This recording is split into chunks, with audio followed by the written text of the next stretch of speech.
Today is March 9th, 2017. This is the 651st regular Arizona Racing Commission meeting taking place at 1110 West Washington, Suite 250, Phoenix, Arizona 85007. My phone and Dave's phone, so 10 o'clock. Go ahead. I'd like to call to order the 651st regular Arizona Racing Commission. Madam Secretary. Good morning. Commissioner Garay. Present. Commissioner Heupel. Present. Commissioner Lawless. Here. Commissioner McClintock. Here. We have a quorum. The first order of business is scheduled to be an executive session. I have requested that be moved to the end so we don't keep all you folks waiting. So we'll move right into new business. The first order of business is the Cochise County Fair Association's request to amend 2017 race dates. Greg?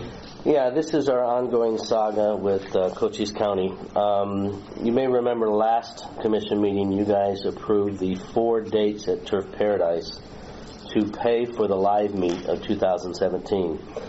Soon after that commission meeting, we started to get people telling us that Douglas, due to several issues, were going to cancel their live races. So we contacted Douglas, and they did indicate that they had to cancel their April 23rd and 24th live dates at their fairgrounds due to several money was one of them, also personnel, the fact that they were behind on fundraising for the meet. So they asked that those live dates be canceled for this year. Their hope is that they will be able to race next year. Board of Supervisors letters in place. Everything is in order, so we would recommend approval. Okay, I move that we allow Cochise County to cancel their live racing dates on April 22nd and 23rd, 2017. I'll second. All in favor? Aye. Madam Secretary. Commissioner Garay. Yes. Commissioner Lawless. Yes. Commissioner Heupel. Yes. Commissioner McClintock. Yes. Motion carries. The next order of business is the amendment regarding the regulatory wagering assessment. Rudy? Yes, we passed these out to you.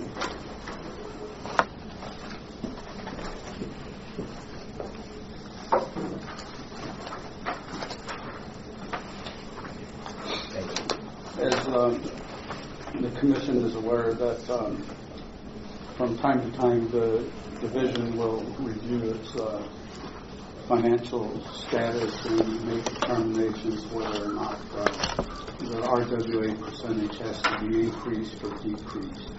Last time that it was increased, it was to stabilize the Division, and the most recent review that we have done revealed that we have adequate monies in the account to meet the remainder of the fiscal year.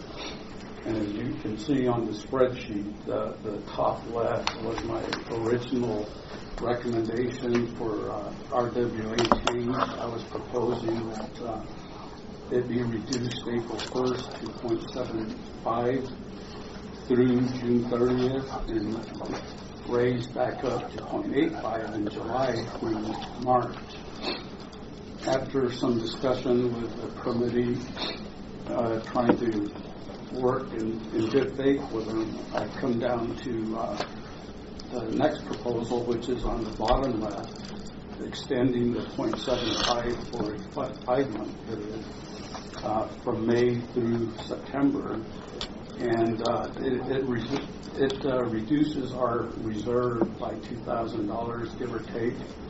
But as you can see, the expenses were $2.4 million. What we're projecting to come in is $2.5. So I think we're being extremely reasonable with the revenues and the percentage of the RWA. And I asked the Commission to consider approval of my second proposal so I can move forward and get the RWA adjusted by next month. The second proposal is bottom left? Yes, sir. And currently, it's at 0.85 right now. That's what we raised it to Yes. a year ago.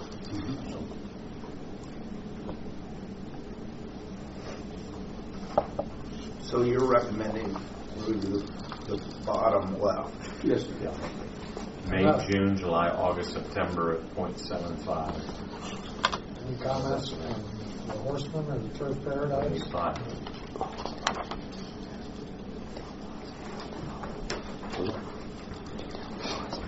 Mr. Chairman, members, Basaha, speaking for the HBPA and Lloyd Yother.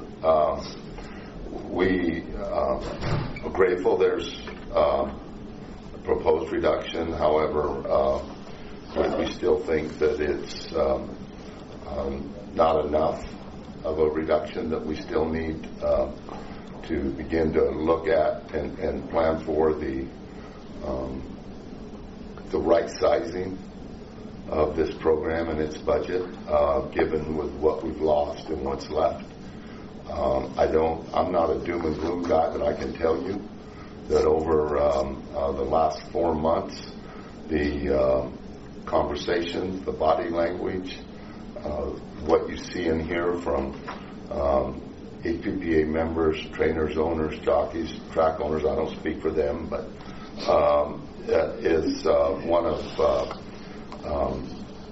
desperation and in some instances abandonment. And it's not disparaging anybody in this room or anybody, but they see no breeders' awards being proposed. They see, this RWA thing, which eats into purses, which eats into attracting bettors, and we don't seem to be able to convey that. You will see a letter from all those entities here shortly, pretty much outlining that and some other stuff. So we're grateful for the proposal, but we don't think it's enough.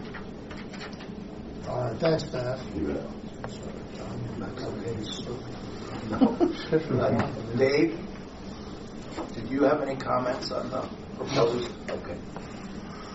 Well, I know Rudy's worked hard to pare the budget in the department, so I know it's an ongoing procedure. I mean, I know the horsemen need more money, everybody needs more money, the department needs to operate, and right now this is the only way the department can operate. That is correct, Mr. McClintock. I not only have these proposals here, but I have other spreadsheets projecting various percentages from 0.75 to 0.70 to 0.65 to 60, and all those other potential percentages just will not bring enough revenue. At 0.60, it comes in at about 1.6. And as you can see from these spreadsheets, we need at least 2.5 to operate sufficiently. With our expenses at 2.5, there's just no way possible. I've explained that to the committee. He understands that.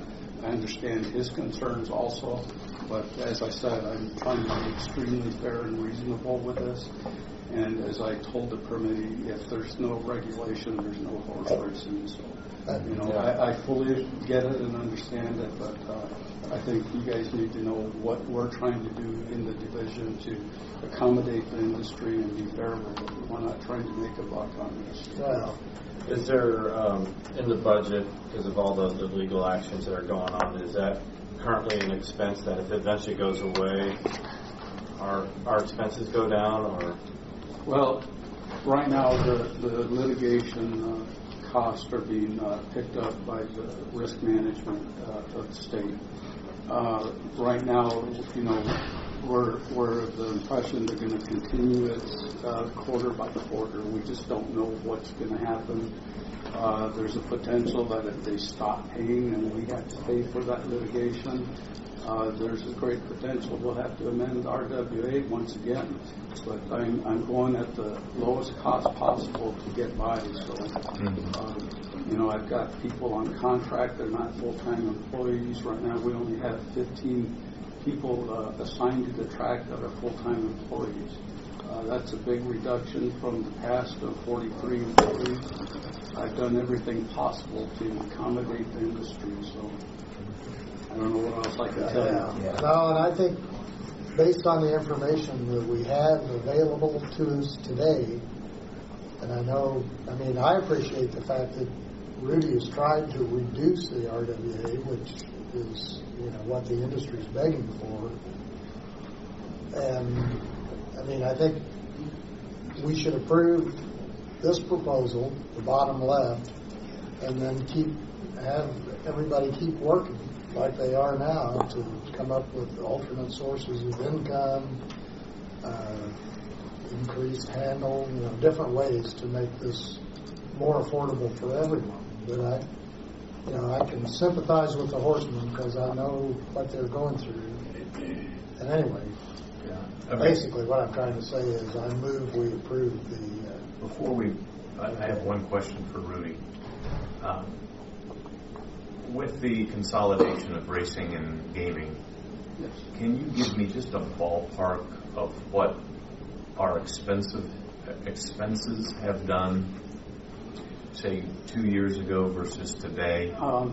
In just a percentage, it doesn't have to be exact numbers. Lori, our controller, is not present today, and I would hate to speak out of turn, but I can tell you some basic information. I reduced staff by 5 people initially based on redundancy of services. And that's merging in with the Department of Gaming, utilizing some of their staff members that do the same service. Right now, the way we have it split is it's a percentage based on how much they serve gaming, how much they serve racing. The splits they vary from employee to employee. Like HR has maybe a greater split because they have to handle all employee issues. Yeah. And then as far as the controller payroll, they're possibly 70-30 split, gaming and racing. And there's others that have a hand in some of the services. And my salary is split also. So it's not all applied to racing. So I've done everything possible to minimize the cost for racing. Any other comments? I would like to make one. When you make your motion, please, because there's no visual on the audio, read what it is as far as in what the time frames are and the amounts, so that way it's clear if anybody's listening to this online. Okay. Thank you. So that I don't want to make it. No. I move that we approve the proposed RWA for fiscal year 2017, July, August, and September at 0.75%, October through April at 0.85%, and next May and June at 0.75%. Second. All in favor? Aye. Aye. Madam Secretary? Okay, Commissioner Garay? Yes. Commissioner Lawless? Yes. Commissioner Heupel? Yes. Commissioner McClintock? Yes. Motion carries. Okay, moving on to information reports. Turf safety report, Greg? Yes, Scott Waterman and I are kind of tag teaming this for the next couple of months because he is also down at Rito, as I am as well. But Was the turf report in our package or just the Rito? I didn't see the turf. Just the Rito. I gave the turf. It was handed out at your spot this morning. Oh, okay. It's in here somewhere. so, Got it. some of this management has been brought to aware of. The one thing they do not know about is in the test barn on Monday when I was out there, a horse reared up and damaged some ceiling tiles on there. But we did alert management, Vince, on Wednesday, and throughout the season, Turf Paradise has been real accommodating when we had brought stuff to their attention. They have either planned to have it done or they've gone out and repaired it. So there is no concern that they will not go out and repair this particular immediate need this week. I took a walk through the backstretch. normal things, you'd expect in the springtime. There's some overgrown weeds that need to be mowed around the barns and things of that nature. I've got a couple pictures of those. Anytime it rains here, back there, potholes exist. So I spoke with Vince this week on that, and he assured me that those would be getting repaired as quickly as possible. There's a drain issue in the far south side. You see the picture on in the third page. They will be addressing, and there's just a couple drainage issues that they'll be tackling in the near future. Training track was no issue. Backside lighting, there are some light bulbs that need to be replaced, but again, they've done that in the past. Took a look at the starting gate, ambulance, all that stuff is in order. Main track surface, Vince told me they're adding sand today, as a matter of fact. And then took a quick look through the grandstand clubhouse, and no real issues there. So as far as the safety report, that's pretty much for turf. And again, they've been very responsive to any requests that we've had. Thanks, Greg. Looks like you're up next for Rito. That's right. Don't know if you've ever been down there. I have. Yeah, Roy was down there a couple weeks ago, but they're in their, this will be their 5th weekend of their 6 weekends. Totally different scenario. The barn area is very tight, okay? On race days, it can be a hassle with managing the traffic patterns with the horse trailers and things like that, but they do a very good job on that. And much like the other commercial Turf Paradise, they are pretty accommodating. When we request something, they're right on it. The complex is antiquated. It's country fairish kind of thing, but it seems to work. The crowds are good. They're having a good time. Back in the barn area, there are 3 permanent structures. They're all in good shape. Okay, they house the horses, and then they have what they call Delmar pins, which there are about 50 of them that you see in one of the pictures there. The temporary pins are typically used for those horses that are coming in from different counties on race day, and there is not a huge supply of them, 30 to 50, but they seem to do pretty well. Down at Rito, they can have a maximum of 8 horse fields, and many of their races have 5 and 6 horse fields, so there isn't a lot of huge need for excessive barns. The management currently has a GoFundMe page for raising money to do permanent structures. I did not look and see where that is at that point in time, but I don't see anybody from Rito here, so I'll reach out to them and see how it's going. Test barn at the start of the meet needed some major work. They were out there within an hour of requests getting that done on the first day of racing, and they were very good at that. Backside has very little vegetation, trees and things like that, so it's not an issue. Scott Waterman and I either walk the track every weekend, or as Scott is there on Tuesday, Wednesdays, Thursdays, he'll walk the track. Everything seems to be in order. The superintendent, Vic Oliver, does a great job. We talk to him on every race day. And if there's any issues or complaints that we hear from the trainers, they're on it. Railing seems to be good. However, last weekend, they had a Lord of the Wings festival in the infield. And as they were preparing for that, one of their golf carts hit an entrance to the fence, and they bent it a little bit, and we made them aware of it, and they should have that repaired quickly. Very little backside lighting at Rito, which is a concern because they have expressed a desire to go night racing.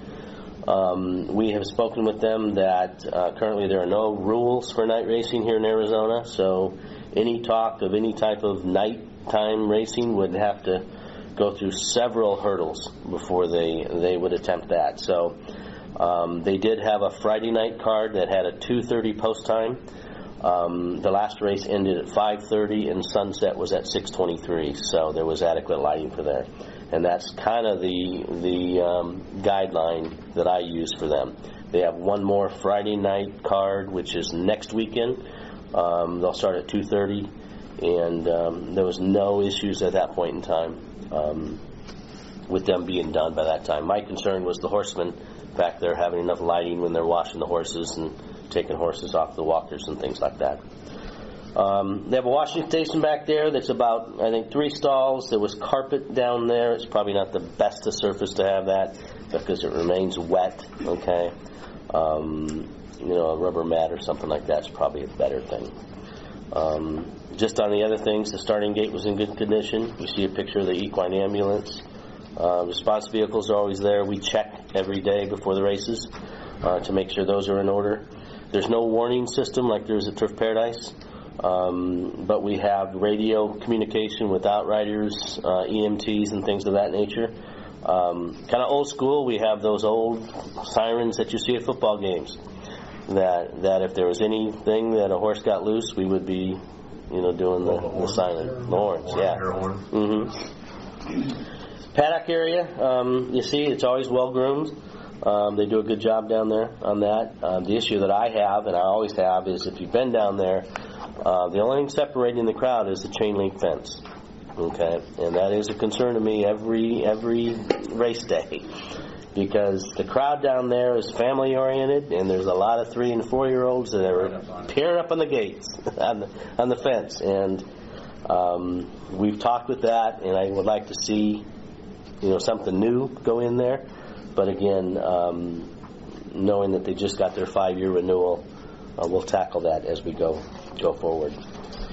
Jock's room at the start of the meet, the women's locker room didn't have a shower or bathroom that was operational. They've since fixed that. There's a small female jockey colony down there. There's no complaints, and they dealt with it on that end. See a picture of the steward stand. It is on scaffolding. It's a fun block. On good days, it's fine. On windy days, it's kind of like a carnival ride. There. So they assure us that going forward, they're going to address that, and it's been fun. Grandstand Clubhouse, again, I mentioned that they are more county fairs, that type of thing, but this is a historic facility, and they've got some things to work with the county on that. So that completes it. If you do get a chance, there's 2 more weekends this weekend, and then there's 3 days of racing on 17th, 18th, and 19th. You brought up the sirens, and I know a few weeks ago I was at Turf Paradise when there was a horse that threw its jockey and came running up the wrong way while 7 other horses with jockeys on were going the other way. And there was no siren had been sounded, and afterwards I had heard from the stewards that the siren button did not work from the steward's box. Trying to make sure that that's been resolved and they test it. I've been aware of that. I think they did get that resolved, but I will check this morning with both stewards. But I can confirm that has been repaired. In fact, it was repaired the next one. Okay. Okay. Next, the legislative update.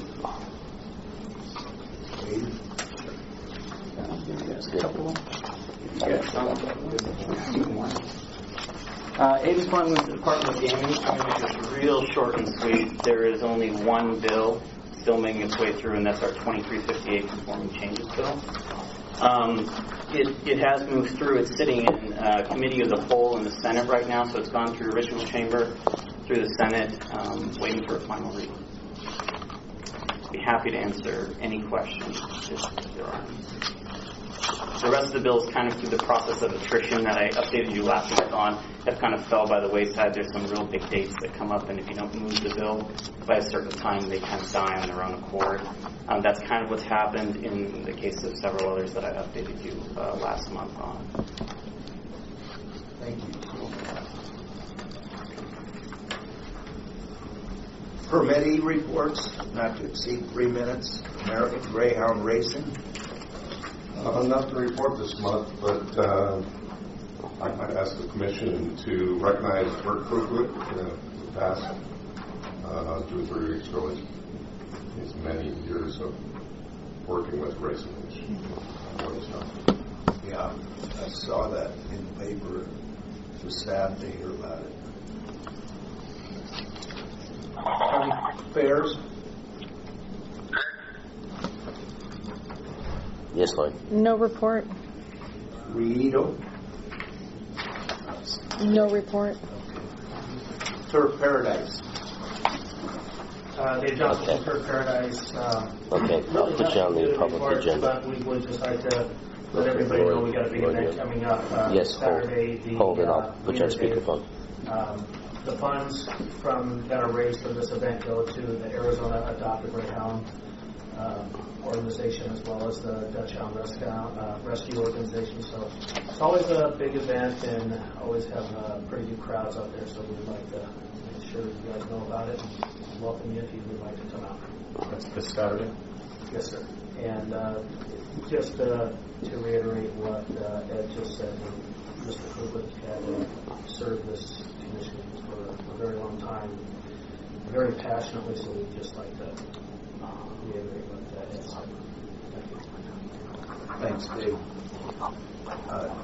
Tucson Greyhound Park? No, it's the report. Okay. Next, the Optional Industry Stakeholder Association updates.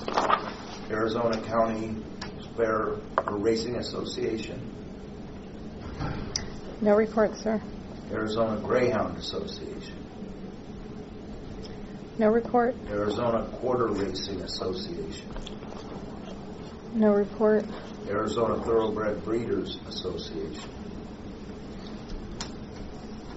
I guess no report. HBPA. Lloyd Yoder is on the phone here. Lloyd, you there?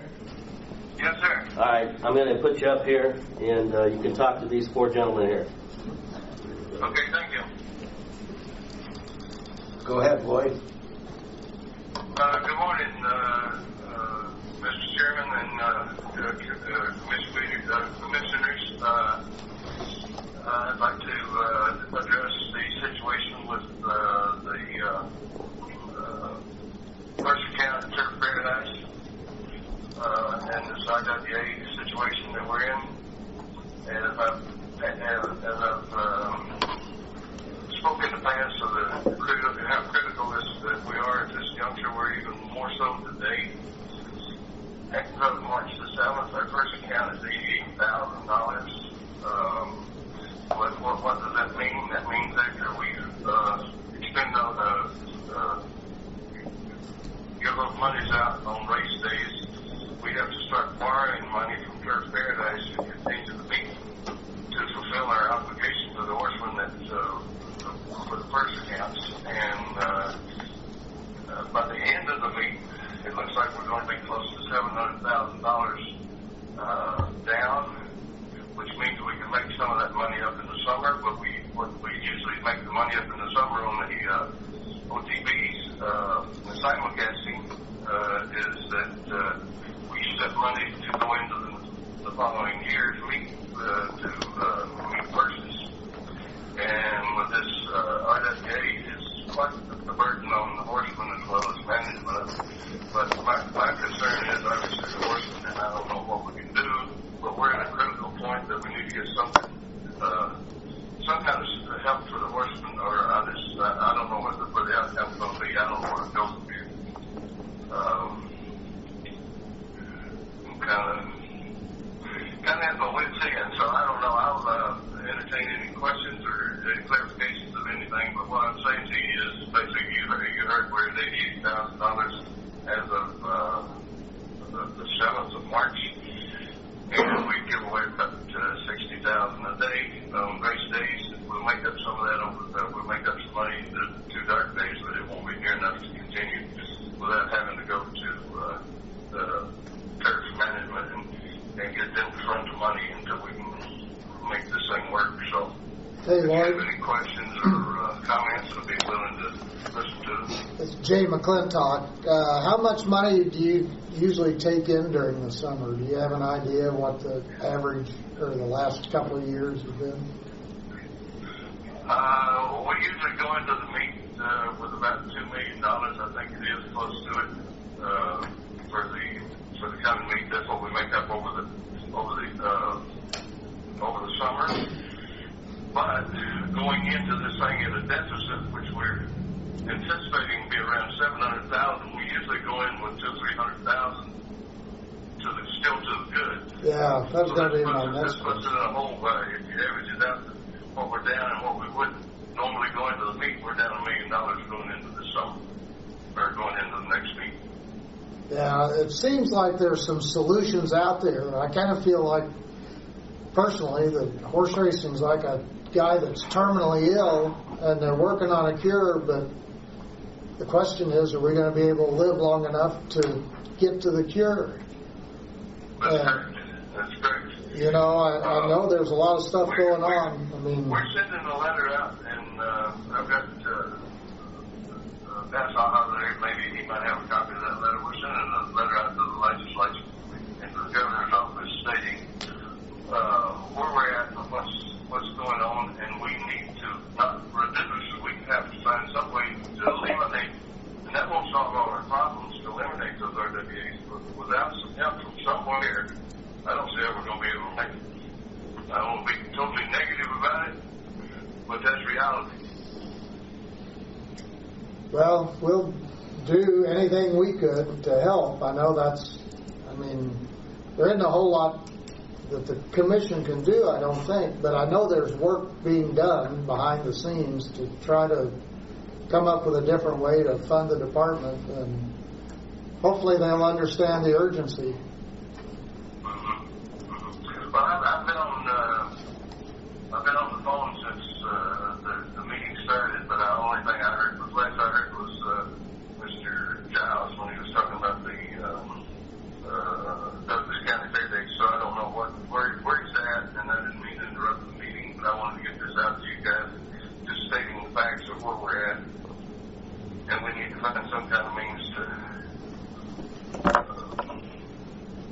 get back some of our money or keep our money instead of paying for the department for regulations that I feel that's the state's obligation, but that's a battle that's got to be handled downtown, and I understand your guys will do whatever you can, but there's not much we can do. But I just want to make sure everyone was aware of the situation where we're at and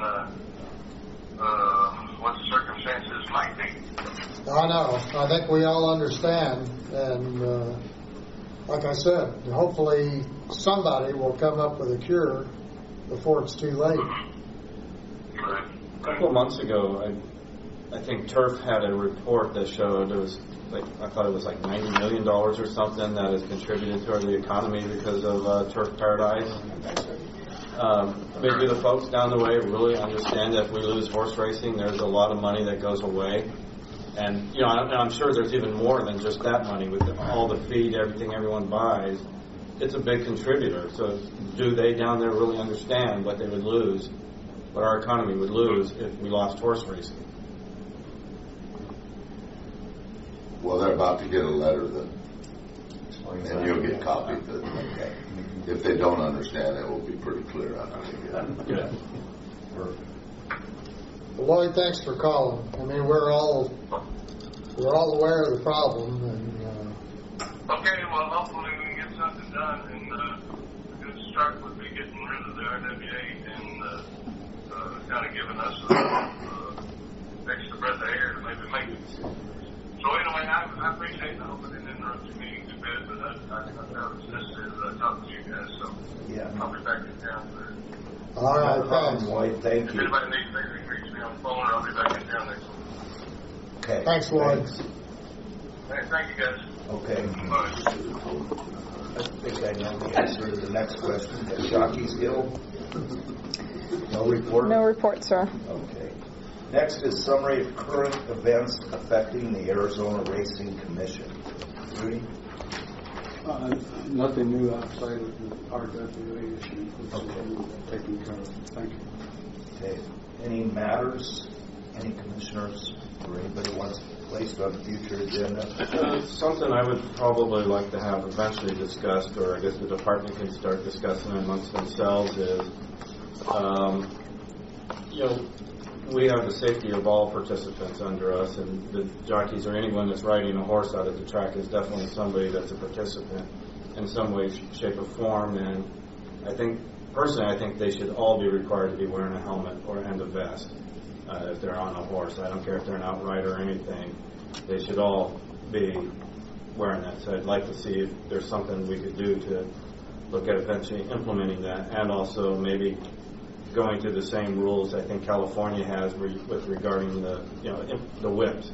I know we've told them that this is what we'd like, but I don't think we actually have it in our rules requiring the particular little safer whip for the horses. So that's just something I'd like to see maybe discussed. Do we actually have jockeys without helmets? No, it's not outriders or anybody. I see. Yeah. Anyone on a horse. We can't even make motorcycles. We need to get on the motorcycle commission. There you go. That's next. Nah. Okay, next is call to the public. Kevin? Hi, Chairman. Commissioners, my name is Kevin Eckelberg. I'm an owner and trainer, and also a breeder of horses here. A lot of what I said has already been said. I don't know if you guys all realize that in the last 2 years, we've cut back 30 live racing days or more. We've cut our stakes from 30 to 50. We've cut a race day out every day. A race every day out. We're done, guys. I'm telling you. We don't get some help fast and very fast. I don't give Turf Paradise and Racing Arizona a year left. We don't have any dog tracks left in Arizona anymore. We don't have Yappapi anymore. We do have Relito, and I'll be honest, I don't know how they stay afloat. It's amazing how they're doing things down there, what kind of purses they're running for. And I'm not a little guy, guys. I'm one of the bigger guys. I've been here a long time. I came here in 1979, and one time I kept 40 to 50 head horses. I've cut it down to 20. And if things don't change the next year, I'm gone. About 5 years ago, I come real close to moving to Kentucky, and I was convinced that Arizona was going to see better times. Guys, it's going to go the other way fast. I'm serious. We're done. We don't get help fast. I know there's not a whole lot that you guys can probably do, but if you got anybody you can help, anybody you can talk to, of course, we really, really appreciate it. Thank you. Thanks, Kevin. Steve?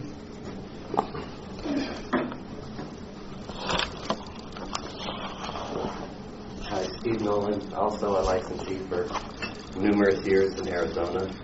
As Kevin, I don't have the investment that Kevin has put into the industry other than my livelihood. I want to talk about the RWA also. And I'd like to quote from the previous head of the HPBA, Tom Medson. This was a temporary solution 6 to 7 years ago. And it was done and agreed upon with the current HPBA. Mr. Yoder signed it. And it was a temporary, which needs to be addressed. And I don't know, I haven't been there to ask certain questions. I don't know if there's legislation that the current HPBA is trying to do. Bass can help. I mean, there's a letter going out. Anything, it needs addressed. 10 days have already gone canceled this year at, 60 to 65,000. That's $750,000 not given out to the horsemen. And as Kevin said, over the last few years, it's 3 times that's not being given away in our industry. And that's the fundamental of the industry, is how they get that money. I don't know the answer. The RWA isn't it, and it was temporary. It really should be a legislative move, maybe. Like maybe the gambling public needs to trip in more than just the burden on permittees and the horsemen. You know, that's where the burden is now. It needs to be back on everybody who participates in any facet, maybe through a different pari-mutuel. I don't know. Something, though. With that said, every penny counts. And over the last 15 months, I've traveled to many of the OTBs. And one of the things and it really blew up the other day when I met with a group of guys at an OTB, and there were only 2 programs. There's 13 TV showing horse racing, 2 programs. And even though maybe some programs go back, there was plenty of disgruntled people. Thank you. All right. Can I address one other issue that hasn't been addressed? It has to do with the HPBA and the upcoming election.